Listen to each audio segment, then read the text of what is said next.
Alright, D and F block we know group 3 to 12 आते हैं D and F block में. Group 1 और 2 किस में थे? T block, S block में. Group 1 और 2 S block में आते हैं और group 3 से लेकर 12 तक 10 ग्रुप जो है वो D block के अंदर है और group 13 to 18 T block, right? तो अब हमारे पास अगर हम बात करें एक सिंपल सी कॉन्फ़िगरेशन अगर मैं तुम्हें बताऊं तो हमें पता है अगर NS2 चलता है तो इसके बाद क्या आता है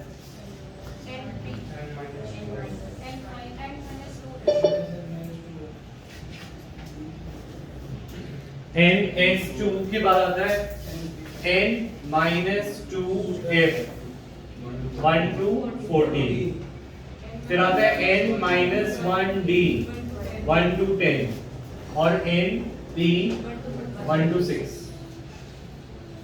ठीक है, तो ये क्या है जनरल इलेक्ट्रॉनिक कॉन्फ़िगरेशन. ये क्या है जनरल इलेक्ट्रॉनिक कॉन्फ़िगरेशन.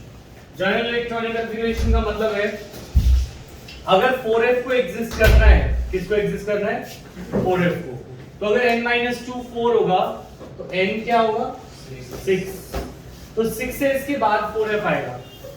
ठीक है, तो पहला D कब आता है 3D, पहला D कब आता है 3D. तो N-1 अगर D होगा तो S कौन से S के बाद आएगा वो 4S के बाद 3D आएगा, 5S के बाद 4D आएगा, 6S के बाद 5D आएगा पर उसके बीच में पहले 4F आएगा 5D, फिर 7S, फिर 5F, फिर 6D.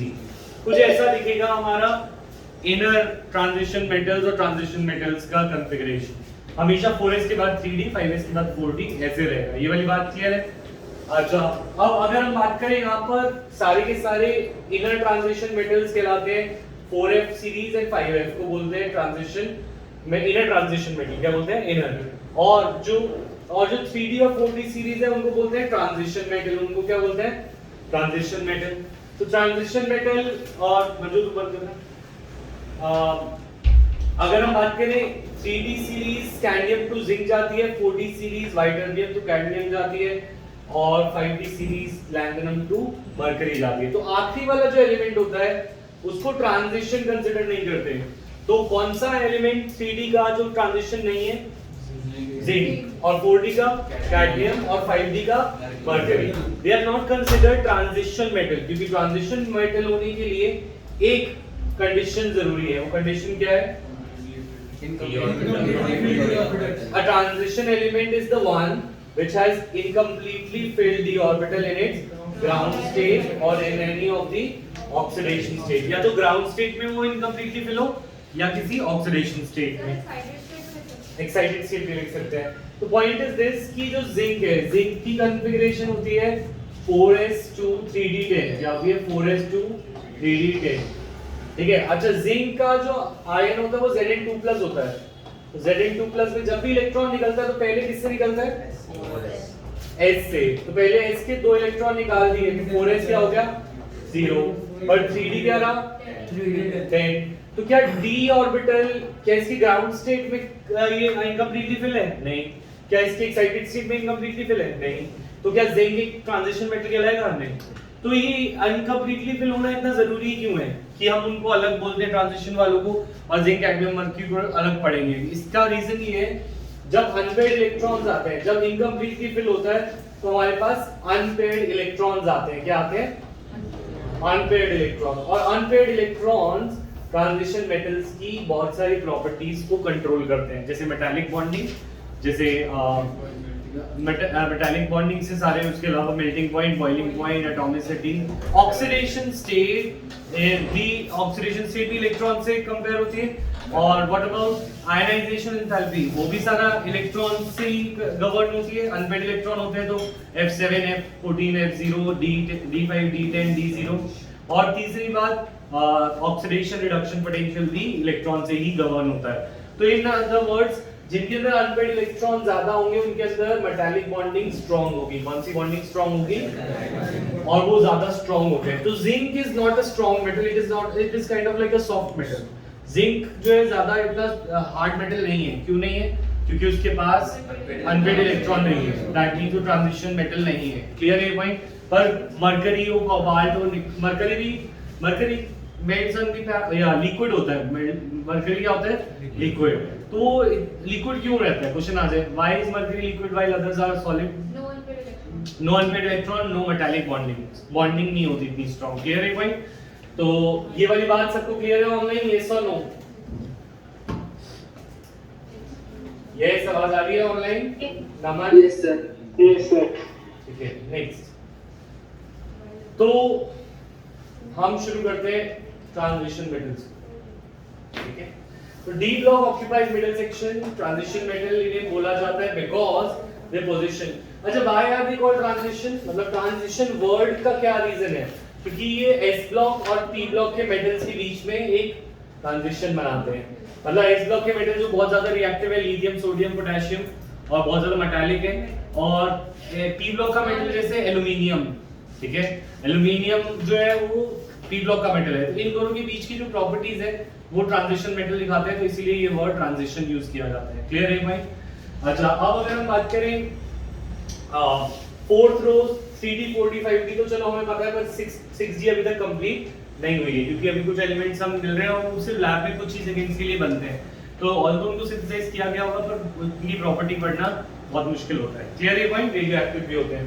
अब अगर हम बात करें 3D की सीरीज की कॉन्फ़िगरेशन, तो कॉन्फ़िगरेशन लिखने का सबसे अच्छा तरीका तो वही था, शक्ति विकर्मन फिकोनिकुजन, ठीक है?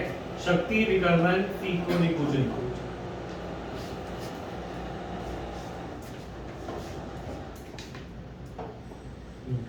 तो ये अभी एक साथ ही कर लेते हैं, पहले भी बहुत बार किया हुआ है, पर इसके बिना कुछ भी नहीं होगा। शक्ति विकर्मन दोबारा लिखेंगे सारे, फिकोनिकुजन।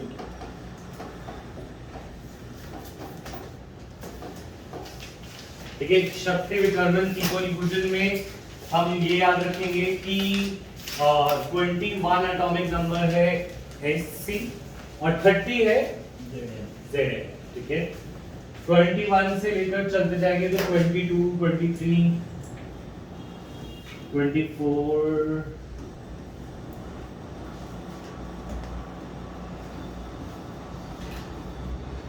इन सब की कॉन्फ़िगरेशन में ये आर्गन नोबल गैस फिल्ड होती है। आर्गन सब की कॉन्फ़िगरेशन में आएगा, उसके आगे इसमें क्या होगा, 4s2 3d1, 4s2 3d2, 4s2 3d3, पर यहाँ पे चेंज हो जाएगा 4s1 3d5।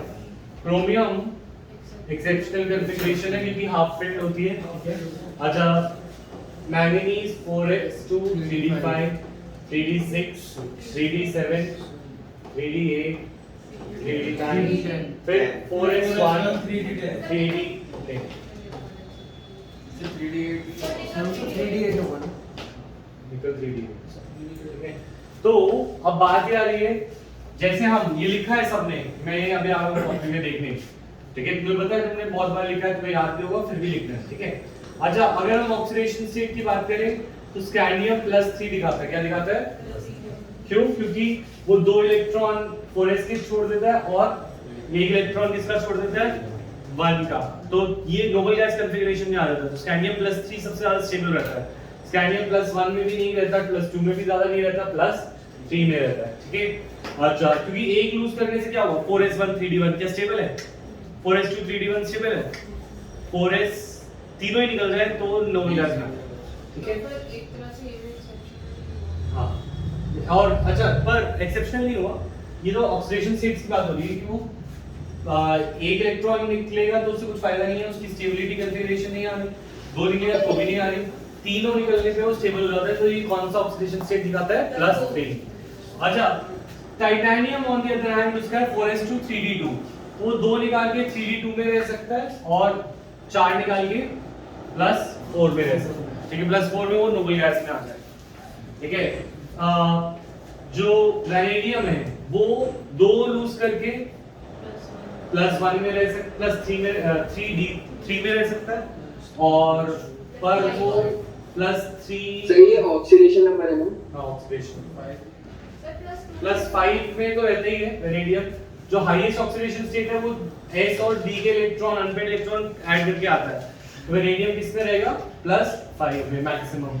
अच्छा, +5 के अलावा क्रोमियम किस में रह सकता है +6 में, और मैंगनीज +7। अच्छा आयरन प्लस, अब ऑक्सीडेशन नंबर कम होते जाते हैं, +3 +2 +3 +2 ऐसे ही जाते हैं, ठीक है। और फिर ज्यादातर ये +3 +2 +2 +3 यही है, तो कॉपर +1 +2 है ना, तो जिंक +2। तो पॉइंट इज दिस कि हाईएस्ट ऑक्सीडेशन नंबर जो दिखता है +3 +5 +6 फिर +7 और प्लस, तो अगर हम बात करें +6, और हाईएस्ट ऑक्सीडेशन नंबर कौन दिखाता है मैंगनीज दिखाता है, ठीक है। क्यों? क्योंकि उसके पास सबसे ज्यादा अनपेयर्ड इलेक्ट्रॉन जाते हैं। उसके बाद ये हाईएस्ट ऑक्सीडेशन स्टेट +2 और +3 तक ही सीमित रहती है, इस तक सीमित रहती है, +2 और +3, बाकी आगे वाले में। तो greater the number of unpaired electron, जितने अनपेयर्ड इलेक्ट्रॉन ज्यादा हैं, greater the number of unpaired electron, जितने अनपेयर्ड इलेक्ट्रॉन ज्यादा होंगे तो मैक्सिमम ऑक्सीडेशन नंबर दिखेगा और higher number of oxidation states भी दिखेंगे। Higher number of oxidation state से मतलब क्या है? मतलब एक नहीं, दो नहीं, तीन नहीं, बहुत सारे ऑक्सीडेशन स्टेट दिखाता है मैंगनीज, +2 +5 +3 +2 तो +1, ऐसे ये बहुत सारे ऑक्सीडेशन स्टेट दिखाता है। तो सबसे ज्यादा ऑक्सीडेशन स्टेट भी मिडिल में मिलता है और सबसे ज्यादा हाईएस्ट नंबर ऑक्सीडेशन स्टेट भी मिडिल में दिखता है। और फिर पूछे क्यों? Because of highest unpaired electron. हाँ बोलो। Higher number of oxidation state या oxidation number, maximum oxidation number और higher number of oxidation numbers कौन दिखाता है? Manganese. Why? Because of maximum unpaired. अच्छा, जैसे ही हम इधर से आगे जाते हैं तो हम बोलते हैं कि इनका हाईएस्ट ऑक्सीडेशन नंबर भी कम हो गया और ऑक्सीडेशन स्टेट भी सिर्फ ये दो ही दिखा रहे हैं। क्यों? हाँ, बिकॉज एक तो इसके रीजन है sum of ionization enthalpy becomes too high, ठीक है। दो आयनाइजेशन के अलावा बिकम्स टू हाई, दो इलेक्ट्रॉन निकालने के बाद, 2 या 3 निकालने के बाद वो उनकी आयनाइजेशन एंथैल्पी बहुत ज्यादा हो जाती है, ठीक है। ये हम आयनिक कंपाउंड्स की बात कर रहे हैं और ये जो 7 तक जा रहा था, 7 इलेक्ट्रॉन लूज करना पॉसिबल नहीं होता। जो जितना हायर ऑक्सीडेशन नंबर होगा वो रिप्रेजेंट करता है कोवलेंट बॉन्ड। कैसा बॉन्ड? मतलब क्या +7 कोई लूज कर सकता है? नहीं, तो वो उसका कोवलेंट नेचर दिखा रहा है। क्या दिखा रहा है? और जो अगर हम आयनिक की बात करें तो आयनिक नेचर सिर्फ और सिर्फ +2 +3 तक ही रहता है। कहां तक रहता है? +2 और +3 तक। तो ज्यादातर आयनिक कंपाउंड्स कौन बनाते हैं? आयरन, कोबाल्ट, निकल, ये कैसे कंपाउंड बनाएंगे? आयनिक। बट जितना नीचे तक जाएंगे ये सारे कंपाउंड्स क्या होंगे? कोवलेंट। क्या होंगे? कोवलेंट। 3 से ज्यादा वाला। तो अगर हम बोले कि sum of ionization enthalpy becomes high, that means वो 2 से 3 से ज्यादा इलेक्ट्रॉन को लूज करना नहीं चाहते। दूसरी बात ये भी सच है कि their unpaired electrons are less, number of unpaired electrons are less. ये बना लिया सबने?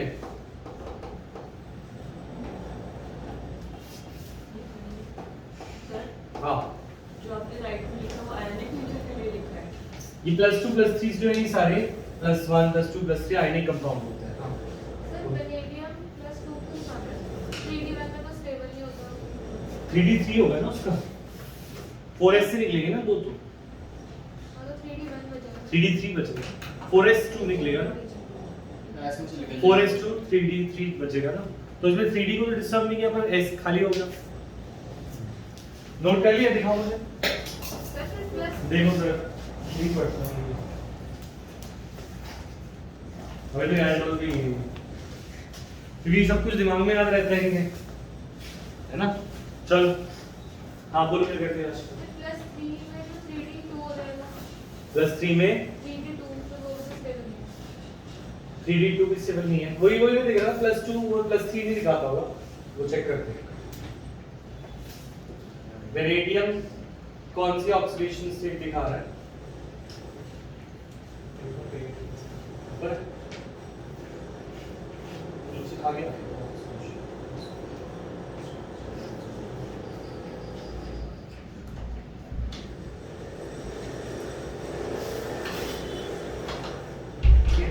रेडियन +2 +3 +4 +5 सब लिखा, क्योंकि वैसे इसमें भी खास स्टेबिलिटी नहीं, पर वो भी तो है ना 3D3 जैसे T2G में स्टेबल हो जाता है ना, तो कहीं ना कहीं कुछ ना कुछ स्टेबिलिटी आती है ऐसे। अच्छा, तो मैक्सिमम ऑक्सीडेशन नंबर +7 मैंगनीज और हाईएस्ट ऑक्सीडेशन नंबर भी मैंगनीज प्लस। ये सब केमिकल प्रॉपर्टीज की बात हो रही थी, किसकी बात हो रही थी? यही चीज अब हम फिजिकल प्रॉपर्टीज में भी डिस्कस कर सकते हैं, ठीक है। तो फिजिकल प्रॉपर्टीज में ये टेबल बनाने हैं, दिस फॉर फिजिकल प्रॉपर्टीज, ठीक है। ये मेल्टिंग पॉइंट और बॉइलिंग, मेल्टिंग पॉइंट का ऑर्डर है। तो मेल्टिंग पॉइंट के ऑर्डर में ये ग्राफ को समझते हैं।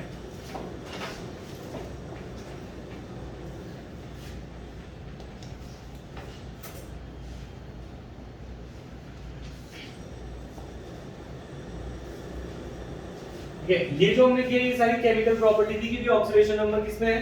Chemical property.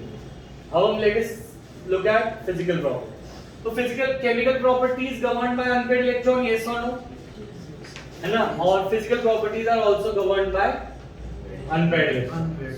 तो अनपेयर्ड इलेक्ट्रॉन से क्या हो रहा है? देखो, अगर हम ये बात करें, पहली सीरीज का लिख रही है 3D सीरीज सबसे नीचे, जैसे ही 3D के बाद नेक्स्ट सीरीज क्या है? ये ऊपर क्यों हो रहा है? ये मुझे बताओ। Greater the molecular weight, greater is the van der Waals force, या वैन डर वाल्स तो नहीं, यहाँ पे मेटालिक बॉन्डिंग है। पॉइंट इज दिस, जैसे मॉलिक्यूलर वेट बढ़ता है तो अट्रैक्टिव फोर्सेस बढ़ते हैं। तो 3D का मेल्टिंग पॉइंट कम होगा, 4D का उससे ज्यादा होगा और 5D का सबसे ज्यादा होगा। तो कांसेप्ट तो सेम ही है, जो ऑर्गेनिक में था वही ऑर्गेनिक में। अब हां, लैंथेनॉइड मतलब साइज छोटा होगा पर मॉलिक्यूलर वेट डेंसिटी वगैरह देख करेगा।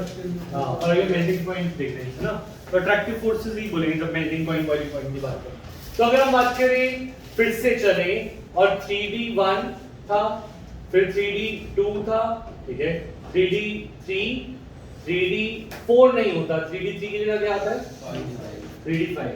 3D 5 के बाद फिर से 3D 5 आता है, पर दूसरा 3D 5 एक्सेप्शनली लो चला जाता है। तो दैट मींस क्रोमियम 3D 5 पे आके मैक्सिमम अनपेयर्ड इलेक्ट्रॉन पे chromium attains peak in physical properties, ठीक है।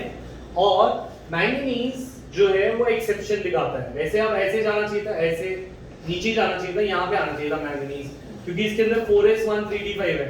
मैक्सिमम अनपेयर्ड इलेक्ट्रॉन देखा जाए तो, अगर क्योंकि हम ऑक्सीडेशन स्टेट की बात नहीं कर रहे, मैक्सिमम अनपेयर्ड इलेक्ट्रॉन देखा जाए तो क्रोमियम में है या मैंगनीज में? क्रोमियम में, क्योंकि एक s में भी है और d में बाकी है, तो क्रोमियम तो हाईएस्ट होना ही चाहिए। उसके अलावा अगर हम बात करें, मैंगनीज भी हाई होना चाहिए था, बट वो एक्सेप्शनल नीचे चला जाता है, क्योंकि मेटालिक बॉन्डिंग में उसके इलेक्ट्रॉन पार्ट नहीं ले रहे ड्यू टू एक्स्ट्रा स्टेबिलिटी, ठीक है। और फिर हम नीचे आ रहे हैं, iron, then cobalt, then sir, हाँ जी बोलो। सर मैग्नीज का एक एक्सप्लेन कर दो, उसका मेल्टिंग पॉइंट कम क्यों है? Because it does not, its electron is not found to take part in metallic bonding due to extra stable D5। अच्छा, इसके अलावा कॉपर पे फिर वो फाइनली एंड आते हैं। तो ये किसका है? मेल्टिंग पॉइंट का ऑर्डर है। ऐसे ही सिमिलर ऑर्डर रहेगा एटमाइजेशन का। किसका? Enthalpy of atomisation. What is atomisation? Atomisation is like sublimation. तो किसी मेटल सॉलिड को क्या बना रहे हैं हम? Metal gas. यानी कि इसको हमने बॉइलिंग भी करी और मेल्टिंग भी करी, दोनों चीजों को मिला दिया। मेल्टिंग भी करी, बॉइलिंग भी करी, मेल्टिंग पॉइंट बॉइलिंग पॉइंट दोनों मिला दिए। अगर इसमें हम एनर्जीज देखेंगे तो एंथैल्पी ऑफ एटमाइजेशन में दोनों आ गए।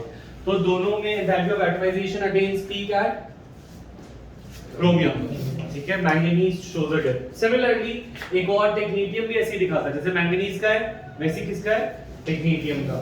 और पर नेक्स्ट में ऐसा नहीं, मुझे नहीं पता, ठीक है। अभी हम जितना है एनसीईआरटी पे उसमें ध्यान देते हैं। नेक्स्ट नेक्स्ट पॉइंट है सर लास्ट टाइम कर दो।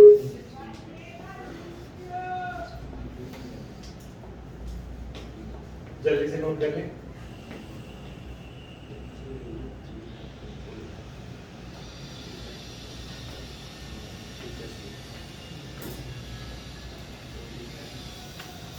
कर लिया नोट? सर इसमें मेल्टिंग Yes, sir. साथ में कैसे हो रहा है? क्या चीज? एटमाइजेशन में मेल्टिंग और बॉइलिंग। मतलब मैं कह रहा हूँ अगर तू एटमाइजेशन की एनर्जी देखना चाहती है तो सॉलिड से पहले लिक्विड की एनर्जी काउंट करेगी, फिर लिक्विड से गैस, सॉलिड से लिक्विड यानी एंथैल्पी ऑफ फ्यूजन, और लिक्विड से गैस यानी enthalpy of vaporisation. Enthalpy of atomisation दोनों का सम हो, मतलब मेल्टिंग वाला भी हो रहा है, बॉइलिंग, वो सब थर्मोडायनेमिक्स में है ना, तोड़ के हम हेस लॉ से जोड़ते हैं, उसे छोड़ सकते, ठीक है। अच्छा अभी हम ये देख रहे हैं मैक्सिमम अनपेयर्ड इलेक्ट्रॉन से हाउ डू यू से chemical properties very, chemical properties हाँ, और फिजिकल प्रॉपर्टीज। अभी हमने ये समरी बनाई है, केमिकल प्रॉपर्टीज कैसे वेरी करती हैं? मैक्सिमम अनपेयर्ड इलेक्ट्रॉन्स होने की वजह से मैक्सिमम ऑक्सीडेशन नंबर और highest oxidation number occurs in the middle of the series. Highest oxidation number और मैक्सिमम ऑक्सीडेशन नंबर कहां मिल रहा है? Middle of the series, due to maximum unpaired electron. अच्छा physical properties, maximum melting point, maximum heat of fusion, maximum enthalpy of atomization, ये सब चीजें कहां पे मिलेगा? Middle of the series. तो दोनों चीजें unpaired electron middle of the series में है, बट दोनों बिल्कुल अलग है, दोनों गवर्न सेम चीज से हो रहे हैं, दैट इज अनपेयर्ड इलेक्ट्रॉन।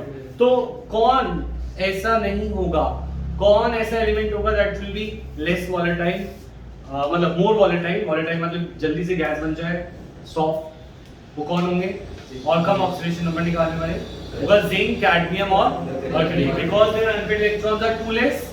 और जब भी maximum melting point, boiling point, heat of fusion आएगा तो मुझे आंसर में क्या वर्ड मिलना चाहिए? Metallic bonding. क्या मिलना चाहिए?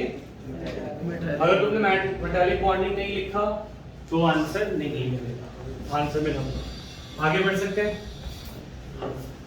लैंथेनॉइड कॉन्ट्रैक्शन की तरफ चलते हैं। सर तो मेटालिक बॉन्डिंग में हम लिखेंगे कैसे? बोलेंगे greater the number of unpaired electron, greater is the metallic bonding, so high melting point, so high boiling point, so high heat of fusion, ठीक है। नेक्स्ट, अब अगर हम बात करें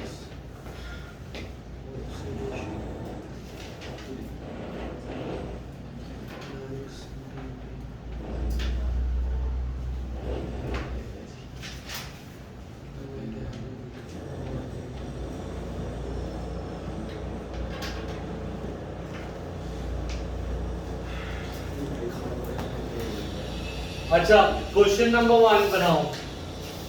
Second and third series have greater enthalpy of atomization than the first series. Why?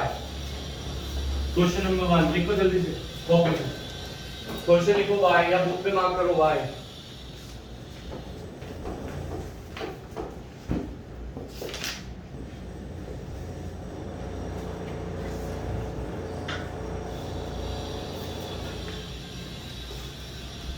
क्या कह रहे हैं? वो कह रहे हैं सेकंड और थर्ड का जो क्वेश्चन अभी मैंने बताया था कि फर्स्ट से ज्यादा melting point, boiling point, atomisation second और थर्ड का है। क्यों? यहाँ पे मैंने बोला वन टू वन मत बोलना, मेटालिक बॉन्डिंग बोलना, ये बोला ना। ये वन टू वन फोर्सेस तो कोवलेंट मॉलिक्यूल्स में होते हैं और इनके अंदर कैसी बॉन्डिंग होती है? मेटालिक। तो हम बोलेंगे जो हेवियर एलिमेंट्स होते हैं हमने पाया है वो ज्यादा मेटालिक बॉन्डिंग में पार्ट लेते हैं। आंसर क्या है? दे पार्टिसिपेट मोर इन दी मेटालिक बॉन्डिंग, ठीक है। आंसर है, क्वेश्चन लिख लिया सबने, यस और नो? अच्छा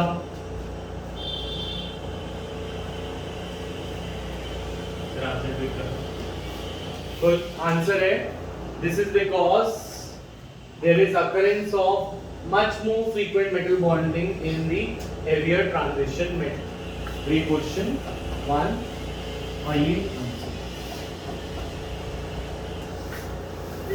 इलेक्ट्रॉन्स तो उतने ही रहेंगे तो ज्यादा मेटल बॉन्डिंग कैसे होगी? मेटालिक बॉन्डिंग न्यूक्लियस से दूर हो जाएगा उनका, ये वैलेंस इलेक्ट्रॉन्स जितना दूर होगा 3D में यहाँ पे है, 4D में यहाँ पे है, 5D में यहाँ पे, तो कौन समुद्र बना पाएगा आसानी से? 4D वाले 5D वाले इलेक्ट्रॉन्स। याद है ना मेटालिक बॉन्डिंग थोड़ी थोड़ी, मेटालिक बॉन्डिंग में क्या है कि जो वैलेंस इलेक्ट्रॉन होते हैं वो पूरे के पूरे बिखरे हुए होते हैं और कर्नल्स जो होते हैं उनको खींचे हुए होते हैं। तो किसके इलेक्ट्रॉन ज्यादा दूर होंगे अपने न्यूक्लियस से कि वो दूसरे न्यूक्लियस के पास भी जा पाए? वो 5d वाले है ना, 3d से ज्यादा 4d, 4d से ज्यादा 5d। ठीक है, क्लियर? चाहे ये बराबर ही हो, 3d 5 हो, 4d भी 5 हो, 5d भी 5 हो, अगर हम कंपेयर कर रहे हैं एक ही एलिमेंट को। क्लियर प्रिया? यस। अच्छा, नेक्स्ट यहाँ पे एक पॉइंट लिखा है, उसको बस रीड कर लेते हैं। क्वेश्चन लिख लो। The enthalpy of atomization is an important factor in determining electrode potential। ये तो हमें पता ही है, ठीक है। और ये कह रहे हैं, चलो ये इलेक्ट्रोड पोटेंशियल में बताता हूँ। 3 एंथैल्पीज आती है इलेक्ट्रोड पोटेंशियल में, उनमें से एक होती है enthalpy of atomisation.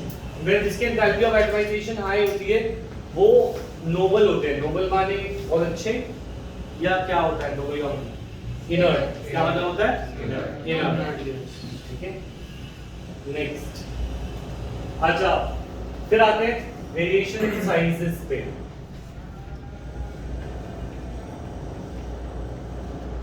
Question number 1 बना लो। Elements, question number 2, elements, the radii of the 5d series is virtually the same as that of the 4d series. Why? Question कह रहा है radii of the, बुक ले आना अपना कल से, अगर तुम्हें बुक में मार्क करने हैं। radii of the 4d series is same as that of 5d series. Why? Four shielding, बस खत्म आंसर। क्या आगे? आधा नंबर मिलेगा, पूरा बोलना पड़ेगा। पहले बोलना पड़ेगा filling of 4f before 5d। तो मुझे बताओ, जब हमारा आया 6th शेल, 6s 5d सीधा आता है या बीच में कुछ और आता है? 4f। तो 6s के बाद पहले 4f बनना चाहिए, फिर ही 5d बनेगा। पर क्या ऐसा इसमें था? 5s क्या 3f होता है? तो उसके बाद क्या बढ़ता था? No sir. 4d। ठीक है, और 4s के बाद 3d। तो पहली बार f कहाँ आता है? 6s के बाद। तो पहले 5d बनने से पहले 4f को 14 होना पड़ेगा, 4f को 14 फिल करना पड़ेगा ड्यू टू एनर्जी कंसिडरेशन। ये जो बना हुआ है ये हमारा ऑपो रूल पे बना हुआ है कि n पहले ns बढ़ेगा, फिर ये बढ़ेगा, फिर ये लोअर एनर्जी पहले बढ़ते हैं। जैसे हमने T2G EG पढ़े कोऑर्डिनेशन में, तो पहले लोअर एनर्जी बढ़ती है फिर हायर। तो 4f की एनर्जी कम होती है और 5d की हायर। तो इलेक्ट्रॉन कंफ्यूज होते हैं, तो पहले 4f में भरेंगे फिर 5d में भरेंगे। अब जब ऐसा हो रहा है तो हमें एक और चीज याद रखनी है। s जो होता है स्फेरिकल होता है, d क्या होता है? डम्बल, d क्या होता है? और f जो होता है और फ्लावरी होता है, 4 और लोग आ रहे हैं। तो s p d and f is more diffuse। किसकी कौन सा ज्यादा सिमेट्रिक है? S। ठीक है, सामने से आ रहे हैं, फ्रंट से। कौन सा ज्यादा सिमेट्रिक है? S सबसे ज्यादा सिमेट्रिक है चारों साइड से। तो इसके जो इलेक्ट्रॉन है S के, वो बाहर के अनपेयर्ड इलेक्ट्रॉन्स को रिपेल करते हैं। क्या करते हैं? रिपेल करते हैं। तो इधर से भी रिपेल कर लेगा, इधर से भी, इधर से भी, इधर से भी। तो greater the symmetry greater is the shielding effect. ठीक है, शील्डिंग माने रिपल्शन। तो सबसे ज्यादा शील्डिंग कौन करता है? S। सबसे पुअर कौन करता है? D and F। ये वाली बात समझ में आई। और अगर हमें पता हो कि अंदर न्यूक्लियस है और न्यूक्लियस ने इलेक्ट्रॉन्स को खींचना है, ये वैलेंस इलेक्ट्रॉन है, ये क्या है? और अंदर अगर इलेक्ट्रॉन्स है S P D के किसी के भी, ये अंदर के इलेक्ट्रॉन है, अंदर के इलेक्ट्रॉन इसको क्या करेंगे? रिपेल। तो हमने बोला था इफेक्टिव न्यूक्लियर चार्ज का फॉर्मूला क्या होगा? इफेक्टिव न्यूक्लियर चार्ज का फॉर्मूला क्या होता है? हाँ, न्यूक्लियर चार्ज माइनस शील्डिंग, माने न्यूक्लियस जितना अट्रैक्ट करेगा माइनस कितना वो शील्ड करेगा। ठीक है, तो D और F की जो शील्डिंग है वो क्या हो जाएगी? पुअर। D एंड F की शील्डिंग है पुअर। तो इफेक्टिव न्यूक्लियर चार्ज क्या होगा? फिर आया सामने। कुछ आप ही देखो बच्चों को सही सी होगा। कर देंगे। करंट दिशा ही नहीं है। AC ऑन कर।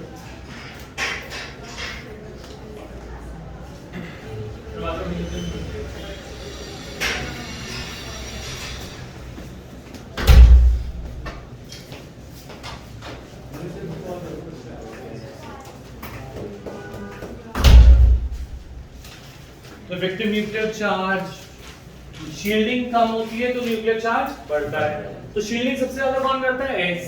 और सबसे पुअर कौन करता है? DNF। DNF जब पुअर शील्डिंग करेंगे तो अट्रैक्शन क्या हो जाएगा? बढ़ जाएगा। इफेक्टिव न्यूक्लियर चार्ज होता है अट्रैक्शन। ये वाली बात क्लियर है सबको? विराज क्लियर? अच्छा, तो इसका पूरा आंसर लिखो और अभी याद करो।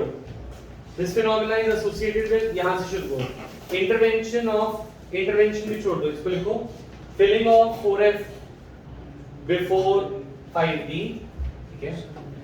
फिलिंग ऑफ सर नीचे है 4F before 5D, से यहाँ से filling of 4F before 5D results in regular decrease in atomic radii called lanthanoid contraction, which compensates for the expected increase। जल्दी से लिखो ये लाइन, यहाँ से लिखो, ग्रीन वाले से, filling of 4F before 5D।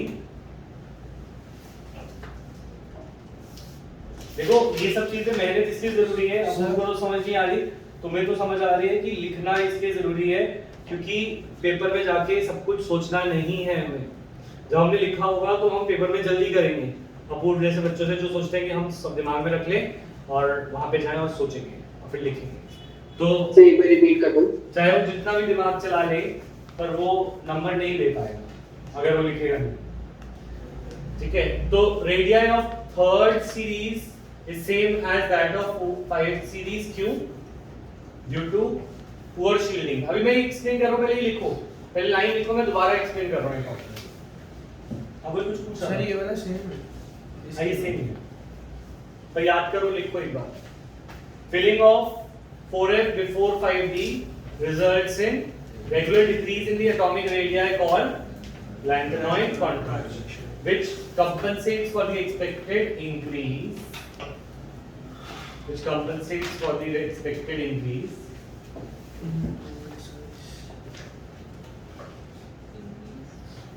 in the atomic size.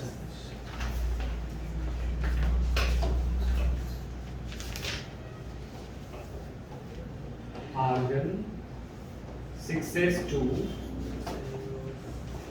4F 14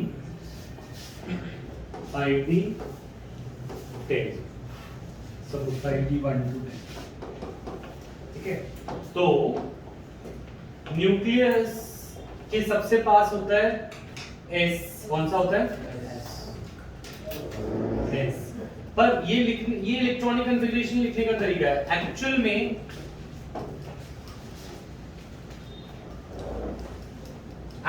में 4F सबसे अंदर होगा, फिर 5D होगा और फिर 6S होगा, है ना? तो अब पॉइंट इज दिस कि 4F तो पुअर शील्डिंग कर रहा है। कैसा कर रहा है? तो 6S में कितने इलेक्ट्रॉन है? 2। 6S में कितने इलेक्ट्रॉन है? 2। तो 6S के इलेक्ट्रॉन्स को जो न्यूक्लियस ने अट्रैक्ट करना था, ठीक है, 6S के इलेक्ट्रॉन्स को न्यूक्लियस ने अट्रैक्ट करना था और इसे बोलते हैं न्यूक्लियर चार्ज। इसे क्या बोलते थे? न्यूक्लियर। और 4F का काम क्या था? उसको शील्ड करना था। 4F ने उसको शील्ड करना था। तो होना ये था, न्यूक्लियर चार्ज ने उसको बांध के रखना था, न्यूक्लियर चार्ज ने उसे बांध के रखना था और 4F ने उसको रिपेल करना था। ठीक है, अब 4F अपने काम में नालायक निकला। 4F को रिपेल करना था पर वो रिपेल इतना अच्छा नहीं कर पा रहा। अगर 4F रिपेल नहीं कर पा रहा तो ये जो S के इलेक्ट्रॉन है, 6S के 2 इलेक्ट्रॉन है, ये अट्रैक्शन इनकी क्या हो जाएगी? स्ट्रॉन्ग हो जाएगी। तो ये जो ओवरऑल साइज है वो तो आउटर मोस्ट इलेक्ट्रॉन से देखा जाता है। साइज किससे देखा जाता है? आउटर मोस्ट इलेक्ट्रॉन से। तो अब जब 4F भरने से, वैसे हम सोच रहे थे कि अंदर वाली शेल भरेगी तो बाहर वाली शेल दूर हो जाएगी, है ना? पर अंदर वाली शेल भरने से उल्टा काम हो गया। क्या हुआ, अंदर वाली शेल बढ़ने से बाहर वाली शेल पास हो गई क्योंकि अट्रैक्शन बढ़ गई। ये वाली बात समझ में आई। तो ये लाइन यहाँ पे लिखी है कि हम सोच रहे थे कि इंक्रीज होगा, हम एक्सपेक्ट क्या कर रहे थे, एटॉमिक साइज का इंक्रीज होगा, 3D से बड़ा होगा 4D और 4D से बड़ा होगा 5D, पर 4D और 5D लगभग बराबर निकले। 5D और 4D कैसे निकले, लगभग बराबर। क्यों, क्योंकि 4F आ गया था। कौन आ गया था, अब 4F ने फोर्स शील्डिंग करी। तो ये लैंथेनॉइड कॉन्ट्रैक्शन क्लियर है, लर्न हो गया। What is lanthanoid contraction, filling of 4F before 5D results in regular decrease in the atomic radii called, which essentially compensates for the expected increase in the atomic size. Clear ये point? This is known as lantanoid contraction. इसी को Sir? हाँ जी बोलो। Sir ये वाला point एक बार लिखवा दो। ये पॉइंट ये लिखा सारा, कौन सा पॉइंट, तो बस ये लिखना है जो अभी मैंने लिखवाया। ये लाइन है, इसी को एक्सप्लेन कर रहा हूं, ठीक है। नेक्स्ट करते हैं, मिटा दो इसे।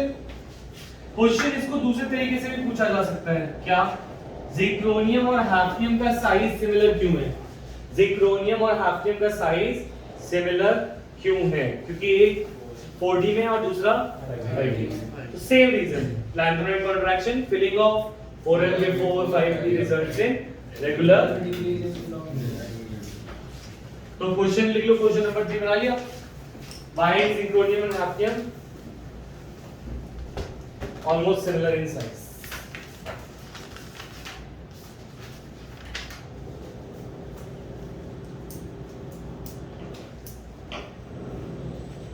सही बार क्वेश्चन बोलना। Why zirconium and hafnium are similar in size? या फिर ये भी आ सकता है, why zirconium and hafnium have similar physical and chemical properties. उनकी फिजिकल और केमिकल प्रॉपर्टीज सिमिलर क्यों है, क्योंकि उनका साइज सिमिलर है। साइज से आयनाइजेशन तक की लिंक होती है और सब चीजें साइज से रिलेट होती हैं, ठीक है, एटॉमिक रेडियस से। तो इनकी फिजिकल प्रॉपर्टीज और केमिकल प्रॉपर्टीज भी सिमिलर है, ठीक है। Factor responsible for lanthanide contraction is somewhat similar to the observed in an ordinary transition metals series and attributed to the same cause.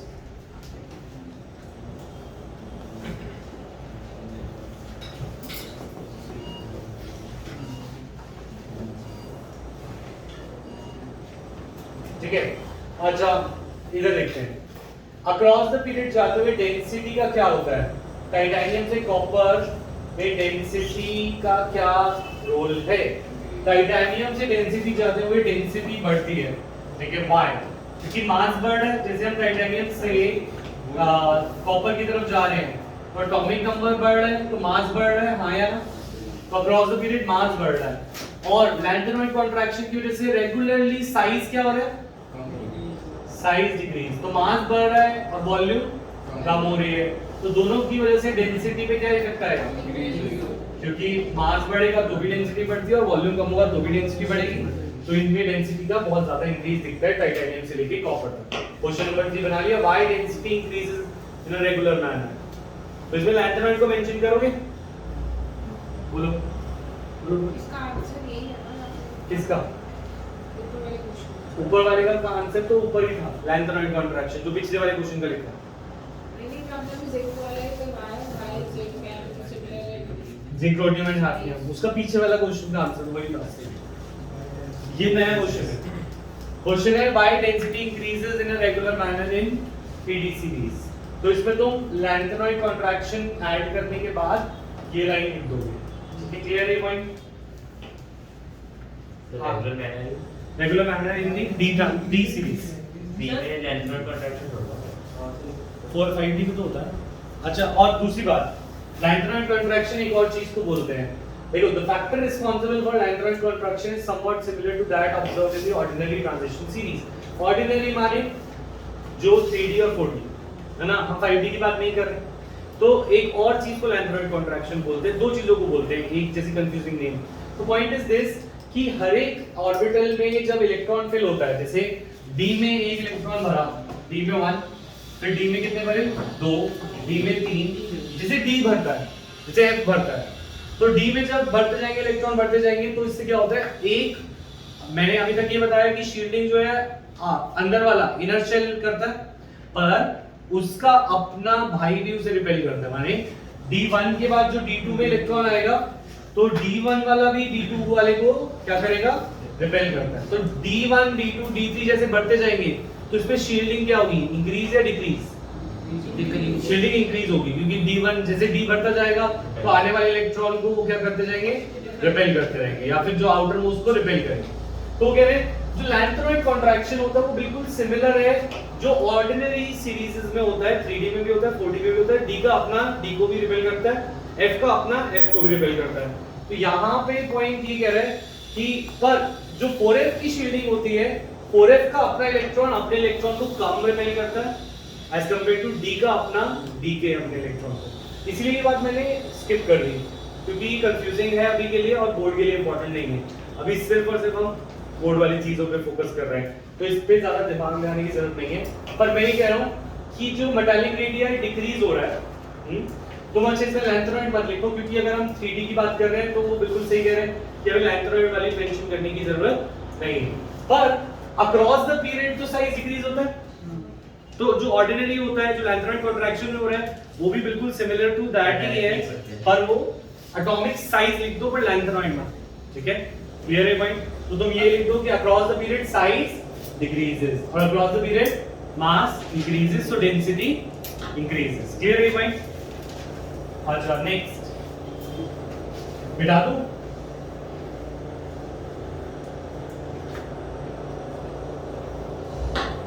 Done. CU से ZN, CU से ZN में वही आ जाएगा transition metal की बात। ऑल्दो उसका size छोटा ही होगा पर उसके साथ अनपेड इलेक्ट्रॉन नहीं होंगे तो उसकी मेटालिक बॉन्डिंग नहीं होगी, तो इस वजह से उसकी डेंसिटी पे इफेक्ट आएगा। हाँ छोटा होना चाहिए, ऑर्बिटल की बात नहीं होती, तुझे ये तो बिल्कुल 10th का कांसेप्ट है, अभी शायद तुझे लिखा नहीं होगा, ठीक है? तो बोरॉन के अंदर कितने इलेक्ट्रॉन, 5 प्रोटॉन 5 इलेक्ट्रॉन, कार्बन में 6 proton 6 electron, nitrogen 7 proton 7 electron, 8 electron 9 electron, 9 proton 9 electron. Electrostatic forces कैसे बढ़ते हैं, फिजिक्स में पढ़ा, Q1 Q2 से डिपेंड करता है ना? तो charge number of proton electron जैसे बढ़ते हैं तो अक्रॉस तो साइज छोटा होता है, ठीक है? चलो 10th कहाँ पढ़ी थी तूने? मुझे पता है, पर तुझे ये चीज तो याद रहनी चाहिए, across the period size decrease, ठीक है? नेक्स्ट। अच्छा अब 2-4 एग्जांपल कर लेते हैं। ऑनलाइन वाले सो गए क्या आज? No, sir. नहीं, बस मिले No, sir. नमन।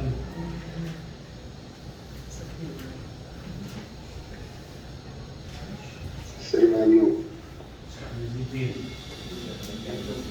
अच्छा चलो, why do transition metal exhibit higher ionization and higher enthalpies of atomization? Come on, अच्छे नंबर चाहिए मुझे बोर्ड में, ऐसे नहीं चाहिए थके हुए बच्चे, जिंदगी से हारे हुए बच्चे, ऐसे नहीं चाहिए, ठीक है? तो प्लीज मेहनत करें। Why do transition metal exhibit higher enthalpy of atomization?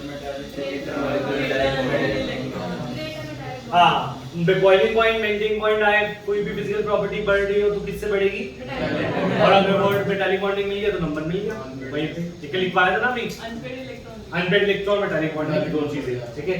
अच्छा, स्कैंडियम टू जिंक जाते हुए एंथैल्पी ऑफ एटमाइजेशन जिंक में लोएस्ट है, same zinc does not have unpaired electron, it has weak metallic bonding, so its enthalpy of atomisation is low. दोनों question clear, ठीक है? Next, ionization enthalpy बड़ी जल्दी चल रहा है। अच्छा, due to an increase in the nuclear charge which accompanies the filling of this ion। अच्छा, लेफ्ट टू राइट 11th की बात, लेफ्ट टू राइट साइज क्या होता है? छोटा, क्या होता है? डिक्रीज। तो और छोटे इलेक्ट्रॉन को निकालना मुश्किल होता है, छोटे अभी अमित सर आएगा। अच्छा अक्रॉस द पीरियड जाते हैं तो साइज क्या होता है? अगर साइज छोटा होता है तो इलेक्ट्रॉन को निकालना मुश्किल होता है, तो आयनाइजेशन एंथैल्पी हाई होती है, ठीक है, बढ़ती है। अच्छा, दूसरी बात, और डाउन द ग्रुप इंक्रीज होता है, पर यहाँ पे कुछ उल्टा सीधा भी हो सकता है। क्यों? लैंथेनॉइड कंट्रैक्शन की वजह से, क्योंकि नीचे वाली ज्यादा छोटी तो होती नहीं। समझ में आ रही बात? अच्छा, तो although the first ionization enthalpy increases, the magnitude of the increase in the second and third enthalpy is much higher.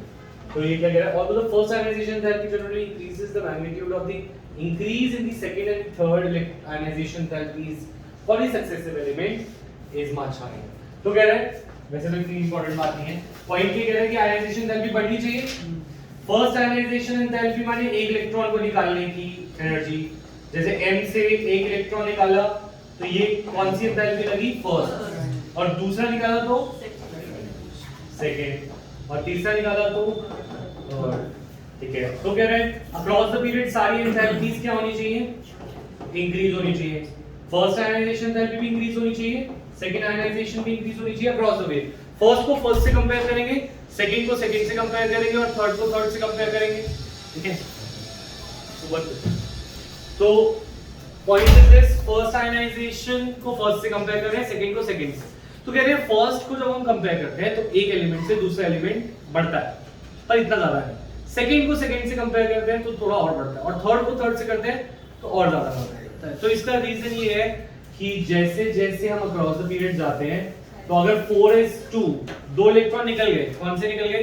पहले 4s के निकलेंगे, फिर किसके बचेंगे? सिर्फ 3d के, और 3d में जैसे ही इलेक्ट्रॉन बढ़ते जाएंगे तो इनके अंदर साइज छोटा होता जाएगा, ठीक है। तो जैसे ही साइज छोटा होता जाएगा, तो क्योंकि अब जैसे साइज छोटा होता जाएगा तो रेगुलर इंक्रीज सिर्फ और सिर्फ d ऑर्बिटल के साइज पे डिपेंड करेगा। मतलब ये कॉन्ट्रैक्शन से सिमिलर है, जैसे हम कर रहे थे d में एक इलेक्ट्रॉन बढ़ता है, फिर दूसरा बढ़ता है, तीसरा बढ़ता है, तो एक एक शील्डिंग सक्सेसिवली इंक्रीज होती है। उसी तरीके से इनकी आयनाइजेशन एंथैल्पी भी d वालों पे ज्यादा फेवरेबल रहेगी, क्योंकि 4s में एक्सेप्शन भी आ जाते हैं, जैसे क्रोमियम में क्या है? 4s1, और कॉपर में 4s1 कॉपर और क्रोमियम में। और तो अब उनके अंदर क्या वो ऑर्डर सक्सेसिव रहेगा या बीच में ऊपर नीचे हो जाएगा? नहीं, क्योंकि 4s1 एक इलेक्ट्रॉन निकल गया, उसकी सेकंड बहुत हाई हो जाएगी दूसरों के सेकंड के मुकाबले। और पर जब दो इलेक्ट्रॉन इसके सबके निकल चुके हैं, जब हम थर्ड आयनाइजेशन पे हैं, तो क्या कोई 4s वाले इलेक्ट्रॉन से या d की स्टेबिलिटी से ज्यादा इफेक्ट आएगा? नहीं, तो सक्सेसिवली इंक्रीज करेगी, ये कहते हैं, ठीक है। तो वैसे इतना इस पे फोकस करने की जरूरत नहीं थी, इसका कोई इंपॉर्टेंट पॉइंट नहीं था। नेक्स्ट, इलेक्ट्रॉन ट्रेंड किस में देखा जाता है? फर्स्ट आयनाइजेशन में। और दो little chemical significance can be accounted for considering that the removal of the one electron alters the relative energies of the 4s and 3d. So unipositive ions have DN configuration, ये सब भी छोड़ सकते हैं। There is thus reorganization energy coupling ionization with some gain in the exchanging energy as the number of electron increases and the transfers of the s electron. तो ये कह रहे हैं कि s ionization enthalpies में ज्यादा वेरिएशन क्यों है? फर्स्ट आयनाइजेशन एंथैल्पी इतना रेगुलर क्यों नहीं होता एज कंपेयर टू सेकंड और थर्ड? क्योंकि जब वो कह रहे हैं s से इलेक्ट्रॉन निकालते हैं तो इससे 3d की एनर्जी भी चेंज हो जाती है और 4s की एनर्जी भी चेंज हो जाती है। और उसके बाद हमें पता है एक्सचेंजेस भी होते हैं, दैट मींस कि अगर जैसे सपोज d ऑर्बिटल में 5 इलेक्ट्रॉन्स थे, ठीक है, तो यहाँ पर हमें पता है एक इलेक्ट्रॉन, कोई भी इलेक्ट्रॉन अपने कमरे में रहकर खुश नहीं है, वो क्या चाहते हैं? एक्सचेंज करना। क्या चाहते हैं? एक्सचेंज करना। तो यहाँ पे हमें बहुत सारी चीजें सोचनी पड़ती हैं। d5 क्यों स्टेबल होता है? क्योंकि वो उसमें एक्सचेंज एनर्जी क्या हो जाती है? d4 में हाउएवर सिर्फ 4 इलेक्ट्रॉन्स एक्सचेंज हो पाते हैं। हाँ बोलो क्या कह रहे हो? बनकर आगे आ जाना, वरना बहुत हो जाएगी। इधर आ, तो तेरे ऊपर ही आ रहा है ना, नहीं चल रही, इधर आ गया, क्योंकि वो फिर घुटन हो जाएगी। यहाँ पे बिल्कुल इधर नेक्स्ट। तो हम क्या कह रहे हैं कि जैसे d4 के कंपैरिजन d5 स्टेबल क्यों है? क्योंकि एक इलेक्ट्रॉन दूसरे इलेक्ट्रॉन के साथ अपने आप को एक्सचेंज कर सकता है। अगर उस कमरे में इलेक्ट्रॉन ही नहीं है, जैसे फॉर एग्जांपल d4 में इलेक्ट्रॉन ही नहीं है, तो एक्सचेंज भी नहीं होता। तो जितने एक्सचेंजेस पॉसिबल होते हैं उतनी स्टेबिलिटी आती है। तो इस वजह से D5 और D10 क्या हो जाता है, स्टेबल भी हो जाता है। तो जब कोई इलेक्ट्रॉन निकलता है तो हमें ये भी सोचना पड़ता है कि एक्सचेंजेस कितने होंगे, एक्सचेंज एनर्जी कितनी चेंज होगी, तो वो सब चीजें कॉम्प्लेक्स है वगैरह। It is of little chemical significance, माने ये सब चीजें हम तुम्हें बता रहे हैं पर इतना सोचने की जरूरत नहीं है, ठीक है, क्लियर है पॉइंट। अच्छा, जो सोचने की जरूरत है वो आ जाता है यहां से जो क्वेश्चंस बनते हैं। The value of chromium is lower because of the absence of any change in the D configuration. तो कह रहे फर्स्ट क्वेश्चन नंबर 1, जल्दी से टॉपिक डालो, फर्स्ट आयनाइजेशन एंथैल्पी लिखो।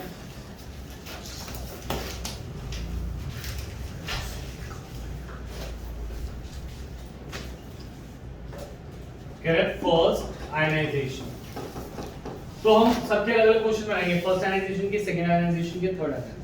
फर्स्ट आयनाइजेशन का फर्स्ट पॉइंट जो फर्स्ट क्वेश्चन बनेगा, क्रोमियम की first ionisation is low. Chromium की फर्स्ट आयनाइजेशन क्यों लो है, हर चीज को कॉन्फ़िगरेशन से एक्सप्लेन करेंगे। क्रोमियम की थी 4s1 3d5, अगर एक इलेक्ट्रॉन निकलता है तो क्या हो जाएगा 4s0 3d। तो क्या इसमें d5 का कुछ स्टेबिलिटी का इशू आया, और एक अनपेयर्ड इलेक्ट्रॉन निकल गया, फिर भी हाफ फिल्ड और एम्प्टी और फुल फिल्ड स्टेबल होते हैं। 4s क्या था, वैसे तो उसका 0 1 और 2 ही हो सकता है, पर पॉइंट इज दिस कि जब 4s में से भी एक इलेक्ट्रॉन निकल जाए तो उससे कुछ खास स्टेबिलिटी पे इशू नहीं आएगा, क्योंकि empty orbitals are also stable, जिसमें कोई इलेक्ट्रॉन ना हो वो भी स्टेबल होता है, और d5 तो स्टेबल था ही, तो इसमें इलेक्ट्रॉन को निकालना आसान होगा in comparison to other elements, क्योंकि इसमें d का कोई चेंज नहीं है, और बाकी s का भी पेयर्ड इलेक्ट्रॉन को निकालना मुश्किल होता है। अगर कोई में 4s2 हो, किसमें 4s2 होगा, बाकी सब में, सिर्फ कॉपर और क्रोमियम में 4s क्या होगा 1, तो बाकी सब में पेयर्ड इलेक्ट्रॉन निकालना पड़ेगा, इनमें कैसा निकालना पड़ेगा अनपेयर्ड। तो बाकियों के कंपैरिजन में एक इलेक्ट्रॉन निकालना क्रोमियम और कॉपर में इजी रहेगा, क्लियर है ये पॉइंट। तो copper, chromium has low and copper has low first ionisation, ठीक है। Next, zinc is higher, paired होगा, तो second zinc has higher because 4s में, इसका 4s भी पूरा फील्ड था, 3d भी पूरा फील्ड था, तो यहाँ पे एक इलेक्ट्रॉन निकालना मुश्किल रहेगा, ठीक है। तो फर्स्ट आयनाइजेशन के दो केस, क्रोमियम लो और जिंक हाई, ठीक है, कॉपर लो और जिंक हाई, ठीक है। नेक्स्ट ये बेटा दूं,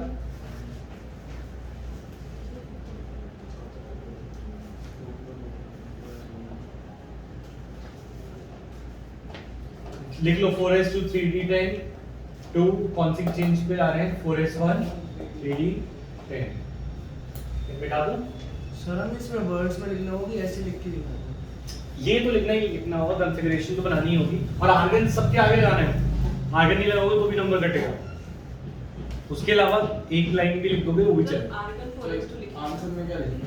तुम बोलोगे as it does not, इसमें लिखेंगे as it requires removal of paired electron from the 4s, it has higher ionization in comparison to chromium।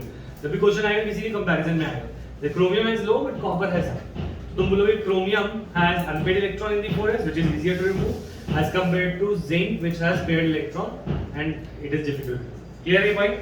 Sir आपने वो क्या बोला था, as it requires removal of unpaired electron which is easier to remove, किसमें, zinc में paired और chromium में unpaired, ठीक है।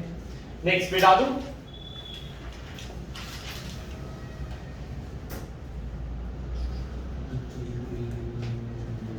हाँ, तो कह रहे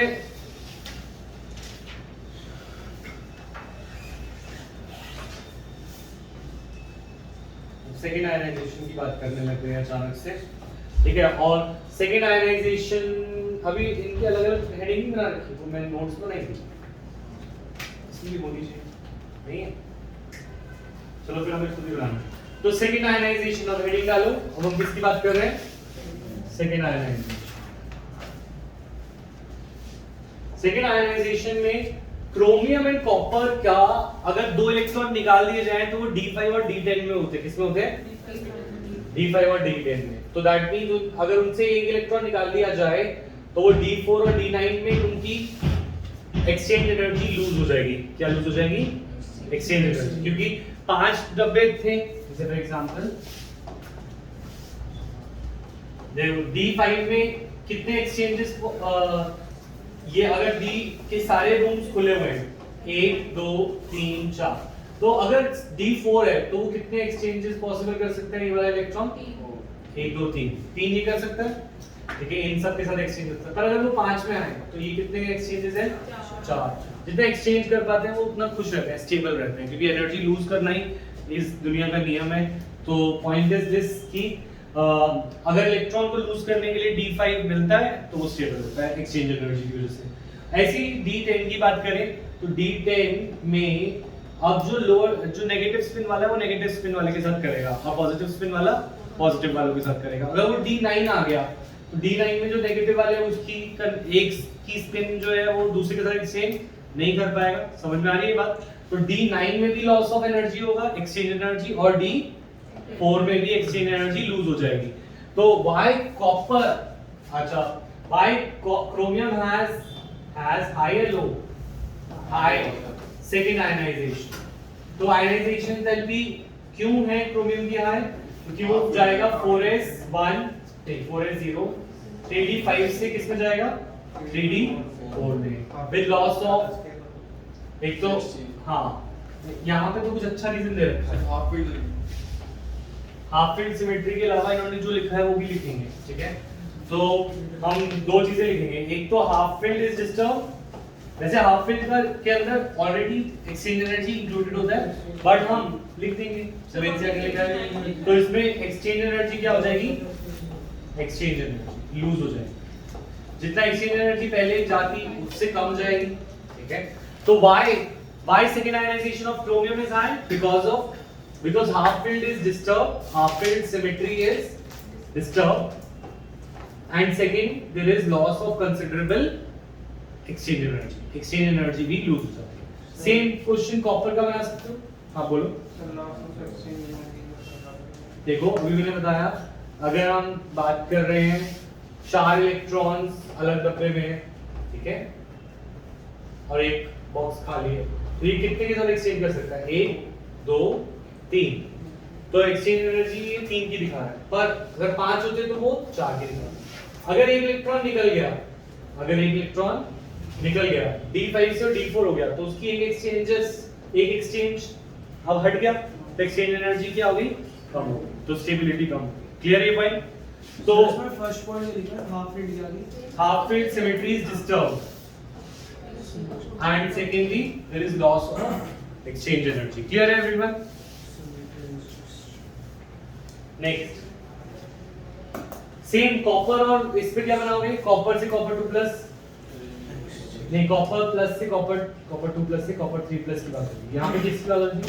Cr2 प्लस से Cr3, second ionisation, sorry copper plus से क्रोमियम प्लस से क्रोमियम 2 प्लस की, और कॉपर प्लस से कॉपर, है ना, ये बात होती है। दूसरा इलेक्ट्रॉन निकालने की बात होती है। तो दूसरा इलेक्ट्रॉन निकालना इनमें आसान या मुश्किल है? सर हाँ बोले। वो 2 प्लस से प्लस नहीं होगा, Cu2 प्लस से Cu2 नहीं, अगर तुझे कॉपर प्लस से इलेक्ट्रॉन निकालना है तो कॉपर 2 प्लस होगा ना। जब एक नेगेटिव तेज जिंदगी से नेगेटिव चीज ले लो तो एक ज्यादा पॉजिटिव हो जाएगी, तो अगर प्लस से एक इलेक्ट्रॉन निकाल लें तो वो +2 हो जाएगा, ठीक है। तो अभी हमने फर्स्ट आयनाइजेशन के कॉन्सेप्ट पढ़े थे, chromium and zinc. Chromium was first ionisation में लो और जिंक वाज सेकंड आयनाइजेशन में। Chromium is high, copper is high, copper भी हाई और क्रोमियम भी हाई, क्योंकि एक D10 और एक D, पर जिंक और मैंगनीज लो हो जाएंगे। कौन लो हो जाएंगे? तो ये पेयर्स हैं, ये पेयर्स समझो। पेयर क्या है? एक पेयर है कॉपर एंड क्रोमियम, कॉपर और क्रोमियम एक पेयर है, Cu and Cr is one pair, और zinc and manganese is one pair.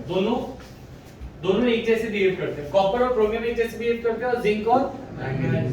तो रादर देन सबको अलग अलग लर्न करने के, तुम उनको एक साथ लर्न कर लो। कैसे? अगर हम आयनाइजेशन एंथैल्पी 1 की बात करें और आयनाइजेशन एंथैल्पी 2 की बात करें, तो आयनाइजेशन एंथैल्पी 1 और 2 में ये बात है कि कॉपर और क्रोमियम की आयनाइजेशन एंथैल्पी रहेगी low, due to unpaired electron, due to unpaired 4s electron. ठीक है, और इनकी क्या रहेगी first ionization due to paired 4s electron. तो इनके अंदर से एक इलेक्ट्रॉन निकालना आसान होता है क्योंकि इनके पास 1 होता है और इनके पास 2 होते हैं, तो इनका एक इलेक्ट्रॉन निकालना मुश्किल होता है। अच्छा, सेकेंड आयनाइजेशन में कॉपर और क्रोमियम हो जाते हैं अचानक से हाई। क्या हो जाते हैं? High due to 3d5 and 3d10, यानी कि half field symmetry and loss of exchange. एक तो half field symmetry and loss of exchange energy, दोनों पॉइंट लिखेंगे, याद हो गए। और जिंक और मैंगनीज में सेकेंड आयनाइजेशन लो हो जाती है क्योंकि जब उनके 2 इलेक्ट्रॉन निकलते हैं तो उसके बाद इनकी कॉन्फ़िगरेशन बनती है 3d5, they come into 3d5 and 3d10। नहीं 3d5 और 3d10 में आ जाते हैं, तो इनमें इसमें डिस्टर्ब हो जाती है। क्या हो जाती है? डिस्टर्ब। और इसमें 2 इलेक्ट्रॉन निकलने से 3d5 और 3d10 अनडिस्टर्ब्ड रहती है और अनपेयर्ड इलेक्ट्रॉन निकल जाता है। ये अनडिस्टर्ब्ड रहती है इनकी क्योंकि जिंक में कौन है वो 3d5 वाला कौन है?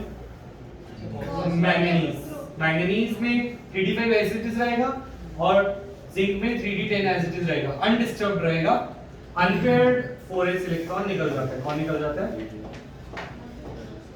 ठीक है, तो ये पॉइंट याद रहेगा, समझ आई बात? सर हाँ। आयनाइजेशन थेरेपी सेकंड में और समझ नहीं आया CuCr वाला। CuCr वाला, CuCr की configuration 4s1 3d5 Cr plus.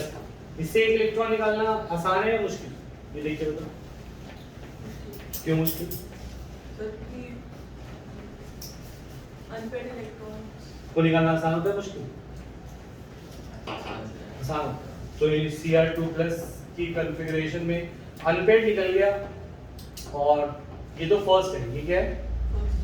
First है, ठीक है। और Cr से Cr प्लस। अब अगर हम जाते हैं इसके अंदर सेकेंड आयनाइजेशन Cr2 प्लस, तो 3d हो जाएगा 4। अभी आसान है या मुश्किल? मुश्किल। तो फर्स्ट आयनाइजेशन की लो और सेकेंड आयनाइजेशन की हाई। सब कुछ d5 d10 के हिसाब से क्लियर है भाई? सर हाँ, आपने यहाँ पे लिखा है लॉस ऑफ एक्सचेंज एनर्जी।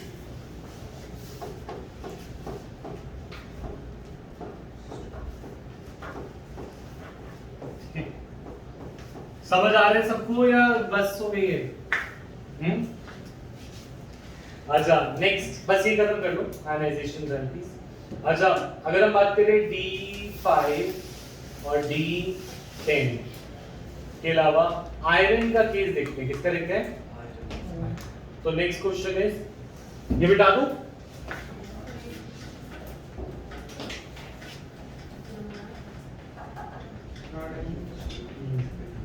ठीक है, तो थर्ड आयनाइजेशन लिख लेते हैं। किसका लिखते हैं?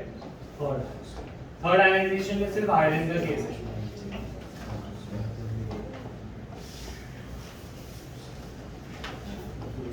Third ionisation enthalpy is iron के लिए सबसे ज्यादा जरूरी।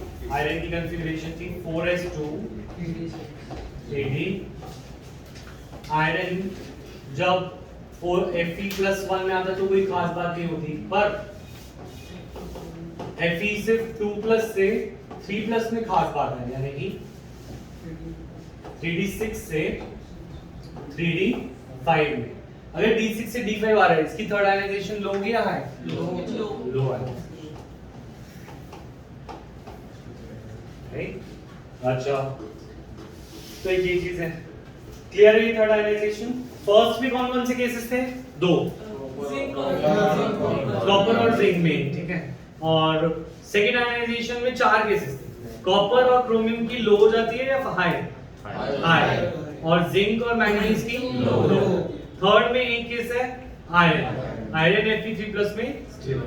क्लियर है point? Maximum oxidation state occur in the near middle why? High number of unpaired electron. अच्छा, why nickel cobalt copper show +2 and +3 only? After D5 they show only +2 and +3. Sum of ionization enthalpies is too high. याद आया? और दूसरा unavailability of unpaired या फिर less unpaired electron, दो चीजें.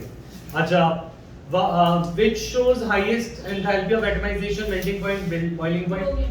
Chromium in the 3D series because of maximum unpaired electron, and main point is metallic bond. Greater the unpaired electron, greater is the metallic bond. ठीक है. और तो अभी तक तो सब सही चल रहा है. एक दो क्वेश्चन देख लेते हैं. ऑक्सीडेशन स्टेट तो हम मेनली कर ही चुके हैं. अब बस एक्सेप्शनल केसेस रह गए, कॉपर और उसके वो कल करें फिर. अच्छा, एक दो क्वेश्चन देख लेते हैं यहाँ पे हैं.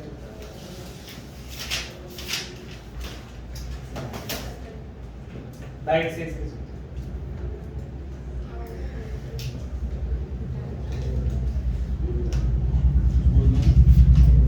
बहुत सारे क्वेश्चन हैं. Alright, write down the configuration नहीं करेंगे हम. Why are Fe2+ more stable than Fe2+? So, Arman की दूसरी क्लास देखो. Arman की दूसरी Hasan class. Job sir half wait CMN2 plus में 3D5 वाला ठीक. चल कल करते हैं, ठीक है. वैसे ज्यादा इतनी डिफिकल्ट क्वेश्चन नहीं है. अच्छा,